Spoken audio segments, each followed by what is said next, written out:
Ok, vamos falar do Real. Por muitos anos, os Galácticos do Real Madrid, com grandes contratações que trouxeram muitas glórias e muito destaque para os blancos no cenário internacional, mas nem tudo são flores, né? Nem sempre a grande contratação dá certo. Aliás, qualquer contratação pode dar errado, muito errado. Então vamos fazer uma lista aqui com as piores dela nos últimos anos. Ou pelo menos as mais decepcionantes, né? Olá, seja bem-vindo ao Futebol Brasil, eu sou o Lucas Figueiredo e essas são as piores, lógico que muitas aspas aqui, né? Aquisições do Real nos últimos anos. Olha, eu falo aspas porque é um absurdo você falar que contratar o Ricardo é uma aquisição ruim. Mas convenhamos, Kaká nos blancos não foi nem perto do que ele foi nos anos anteriores, quando passou pelo futebol italiano. Imagina isso, o cara bateu Messi e Cristiano Ronaldo na briga pela bola de ouro. Ele entre 2003 e 2009, durante sua passagem no Milan, construiu uma história de dar inveja, Série A, Liga dos Campeões e Mundial Interclubes. Kaká em 2009 tinha acabado de recusar o que seria a maior transferência da história até então, uma proposta do Manchester City de 105 milhões de euros. Mesmo tendo recusado o convite para a Premier League, o menino Ricardo assinou com o Real por 70 milhões poucos meses depois, em um contrato de 6 anos. Dos 6, ele ficou 4 no time merengue, com 120 jogos e apenas 29 gols. Aqui foi também um momento em que o Kaká foi mais atormentado por lesões, perdendo vários jogos e sendo ofuscado pelo crescente sucesso de Cristiano Ronaldo. Kaká teve um pequeno brilho entre 2011 e 2012, sendo líder de assistência da Champions, mesmo jogando só 5 jogos.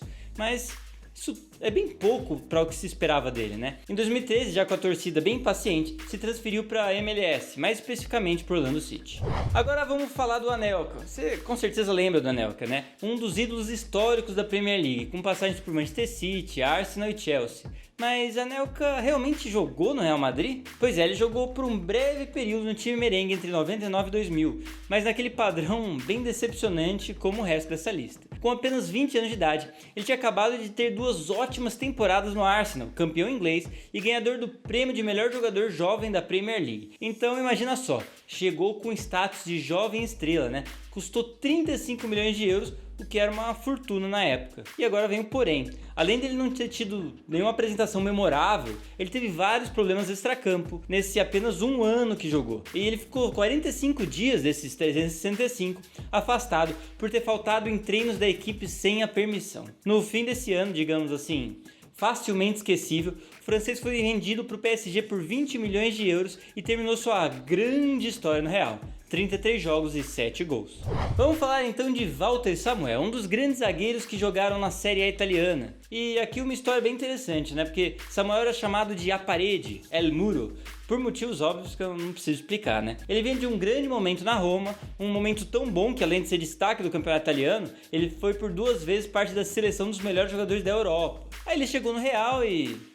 cara, tem que ser muito bom pra simplesmente apagar um craque, né? Chegou em 2004 por 25 milhões de euros e também ficou apenas um ano. E nada, nenhum destaque, totalmente apagado. Um zagueiro comum. Em 2005, então, ele voltou pra Itália para jogar na Inter de Milão. Aí, amigo, o resto é história, né? E a história que você conhece bem. Samuel passou apenas um ano no time merengue. Aquele ano que Walter Samuel praticamente não existiu. Outro cara que você lembra, e eu já falei aqui, é Dudek. Jerzy Dudek. Falei no vídeo sobre o Liverpool. Se você não sabe que vídeo eu tô falando, clica aqui. O goleiro polonês que ficou famoso pela final em Istambul contra o Milan pegou tudo naquele dia. Lembrou? Agora surpresa. Sim, ele jogou no Real Madrid e por bastante tempo. Pois é, depois das desavenças internas nos Reds, Dudek virou reserva de Pepe Reina, no fim daquele mesmo ano da final em Istambul. E depois de se machucar, acabou quase não mais atuando pelo Liverpool, até a transferência para o Real em 2007. Chegou para ser reserva de Casillas e bem... foi só isso que ele fez, né? Com apenas 2 jogos pelos blancos, aquele polonês que ganhou 2 vezes consecutivas o prêmio de melhor goleiro durante sua passagem pelo futebol holandês, se aposentou depois de 4 anos no Real, sem nenhum destaque pelo time. Bora falar de outro brazuca aqui, né? O atual lateral direito da Juventus, Danilo. Esse talvez você lembre que passou pelo Real. Ele saiu do Santos pro Porto e no futebol português ele jogou muita bola, do nível que ele jogava com a camisa do Peixe. Foi bicampeão português e em 2014 chegou a ganhar o prêmio Dragão de Ouro, que é o prêmio dado ao melhor jogador do time naquele ano. Depois de 3 anos no Porto, já começou a despertar interesse de alguns gigantes europeus. Sondado por várias vezes pelo Barcelona, acabou no fim acertando com o Real Madrid. Era considerado um dos grandes talentos da Europa e custou 30 milhões de euros para os blancos. Durante o primeiro ano conseguiu até um rendimento razoável e muitos esperavam que fosse apenas um período de adaptação, sabe? Futebol de um estilo diferente, mais competitivo, às vezes o jogador sente, mas o segundo ano no Real foi bem pior que o primeiro. 2 anos e meio bem fracos, mas mesmo assim levou 2 troféus de Champions para casa, né? Tem gente que tem sorte. A sorte aqui do Real foi o interesse do Manchester City, que acabou contratando o jogador por 40 milhões, pagando com sobra os gastos do time. Mas a única lembrança real que o Danilo deixou no Real... Bem, a única lembrança dele pelos torcedores madridistas é a reserva razoável de Carvajal. Bem razoável, né? Agora é hora de Mateo Kovacic. Ele estava na Internacional entre 2013 e 2015. Foram 2 ótimos anos com grande desempenho pelo clube italiano. 80 jogos e mesmo sendo um grande momento no time, foi destaque nos jogos do clube pela Série A. Só que por problemas financeiros, o interesse do Real acabou pesando na hora de planejar o futuro do clube. E assim, o croata de 21 anos foi vendido em 2015 para o Real Madrid. 35 milhões de euros, mas o que era referência na Itália virou um reserva e às vezes nem isso em Madrid. Zidane não conseguiu achar uma posição para o meio-campista, que nos 4 anos de contrato com os merengues atuou apenas por 73 jogos. No fim, acabou emprestado para o Chelsea com uma cláusula de compra que foi confirmada depois no valor de 45 milhões de euros. Pelo menos rendeu uma graninha para o Real, né? Um detalhe interessante de se pensar é que nessa breve passagem medíocre de Kovacic pelo Real, ele foi capaz de levar para casa e colocar na sua estante 3 Champions League, 2 Mundiais de clube e uma La Liga.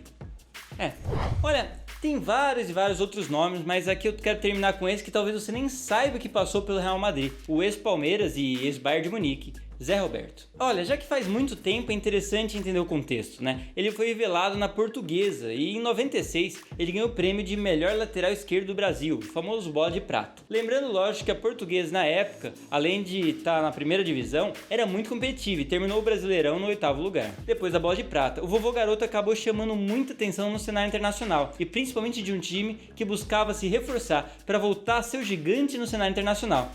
O poderoso Real Madrid. Eles já estavam nessa época há mais de 30 anos sem Champions. O Real, que não tinha um grande jogador na lateral esquerda, então trouxe 2 nomes que chegaram para aquela temporada: Zé Roberto, com 21 anos, e Roberto Carlos, com 23. Bem, você já tem ideia mais ou menos o que aconteceu, né? Roberto Carlos acabou encaixando melhor no elenco e atuou 89 vezes entre 96 e 98. Zé Roberto, nesses mesmos 2 anos, atuou apenas 21 vezes, sem destaque. Acabou optando por ir jogar no Flamengo, com uma maneira de ainda brigar pela convocação para a Copa de 98, o que deu certo. E logo depois da Copa, ele já foi negociado com o Bayer Leverkusen. O interessante é que na segunda temporada que ele chegou na Alemanha, ele já ganhou o prêmio de melhor lateral esquerdo da Bundesliga, repetindo o feito em 2002, ainda pelo Leverkusen, e novamente em 2008, dessa vez pelo Bayern de Munique. Vendo esses jogadores é até interessante, né? Ver como o cara que não dá certo em um time específico, mas funciona em várias outras equipes. Olha, se você quiser que eu faça uma parte 2 de piores contratações do Real, já deixa aquele like e escreve nos comentários isso. Se você quer ver versões de outras equipes internacionais, também deixa o like e escreve nos comentários de que equipe você quer ver. E lógico, não esquece de se inscrever e clicar no sininho para não perder quando a gente lança mais vídeos desse tipo, né? Muito obrigado pela atenção e até a próxima!